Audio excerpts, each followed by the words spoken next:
জার্মানির রাজধানী বার্লিনে অনুষ্ঠিত হল বিশ্বের অন্যতম শীর্ষ বর্ণিল পথ সংস্কৃতি উৎসব কার্নিভাল ডেয়ার কুলটুর কিংবা সাংস্কৃতিক উৎসব 2025। এই উৎসবে ছিল বিশ্বের নানা দেশের সঙ্গে বাংলাদেশও।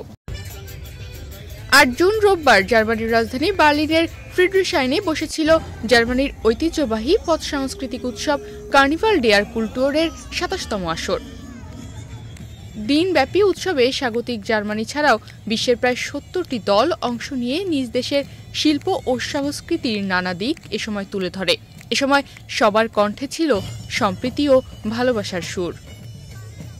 উৎসবে বরাবরের মতো ছিল জার্মানিতে প্রবাসীদের সামাজিক ও সাংস্কৃতিক সংগঠন বেঙ্গালিশে কালচার ফোরামের আয়োজনে বার্লিনের পথে বাংলাদেশের আবহমান শিল্প ও সংস্কৃতির বর্ণিল পরিবেশনা।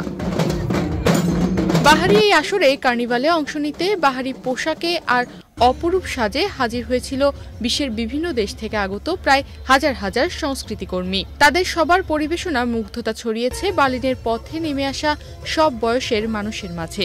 তবে এবারের কার্নিভালেও বাংলাদেশকে সাহস ও ভালোবাসা জানিয়েছেন লাখো মানুষ। আপনাদের সবাইকে আমন্ত্রণ আমাদের আজকের অনুষ্ঠানে। আমরা এখানে এসেছি বিভিন্ন জায়গা থেকে, আমরা জার্মানির বিভিন্ন শহরে থাকি। আমি এসেছি বন থেকে, আমার আপা এসেছে বিসবাদেন থেকে।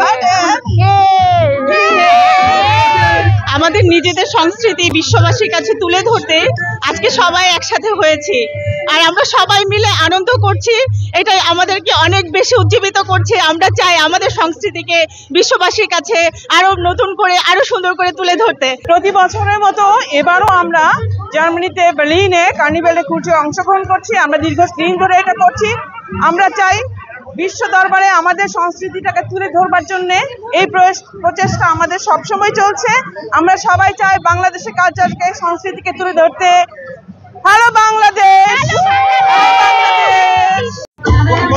আজকে আমরা কার্নিভালে এসেছি আর বাংলাদেশকে তুলে দেখছি।